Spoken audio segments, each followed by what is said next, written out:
हर शहर की अपनी एक कहानी होती है और छोटे से गांव कुंवरपुर की कहानी सबसे अद्भुत है। गांव के सिरे पर एक पुरानी हवेली खड़ी थी, जिसकी दीवारों पर समय के जाले लगे थे।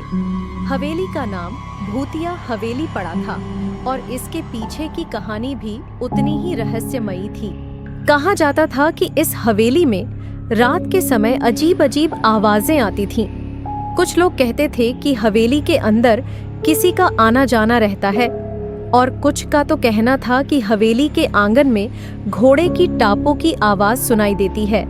इन कहानियों के कारण हवेली के पास जाने की हिम्मत कोई नहीं करता था।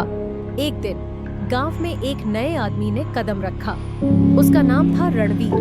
वह एक पत्रकार था और पुरानी कहानियों को अपने लेखों में शामिल करने के लिए प्रसिद्ध था।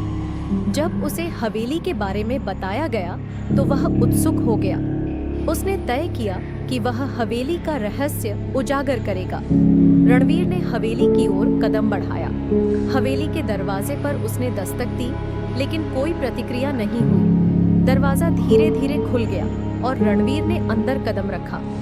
हवेली की दीवारें जमी हुई धूल से ढकी हुई थीं और हवा में एक अजीब सी ठंडक थी।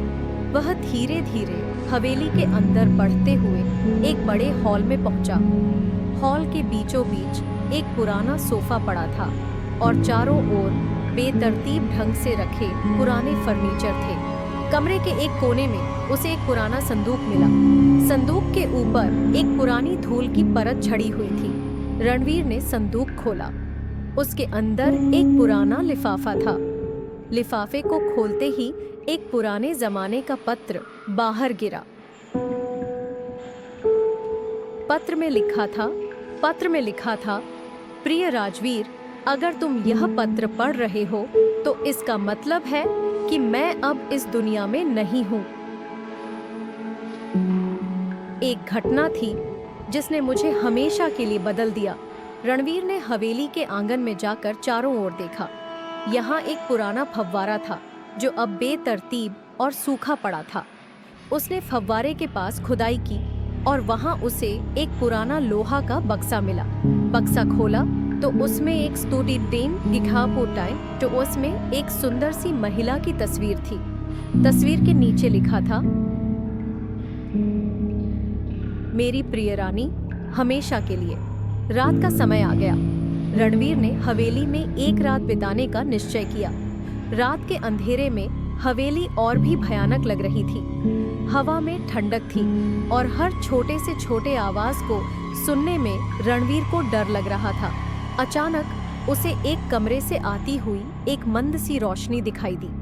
कमरे के अंदर जाकर उसने देखा कि एक पुरानी कुर्सी पर एक महिला की आकृति बैठी हुई थी।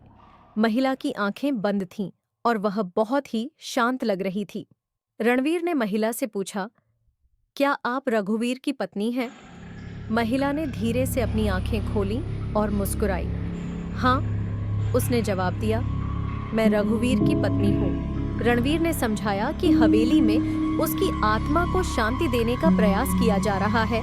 उसने महिला से वादा किया कि वह उसके साथ न्याय करेगा और हवेली को उसके खोए हुए दिनों की शांति लौटा देगा।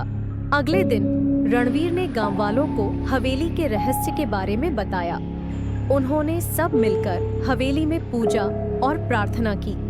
हवेली में एक नई शुरुआत हुई और धीरे धीरे वहां की पुरानी अंधेरे को एक नई रोशनी ने बदल दिया। भूतिया हवेली का नाम अब सिर्फ एक कहानी रह गया। रणवीर ने अपनी रिपोर्ट में हवेली की सच्चाई को उजागर किया और यह कहानी गांव वालों और पाठकों के दिलों में बस गई। हवेली ने अपनी खोई हुई शांति को पाया और रणवीर ने एक अद्भुत रहस्य को उजागर करने में सफलता प्राप्त की।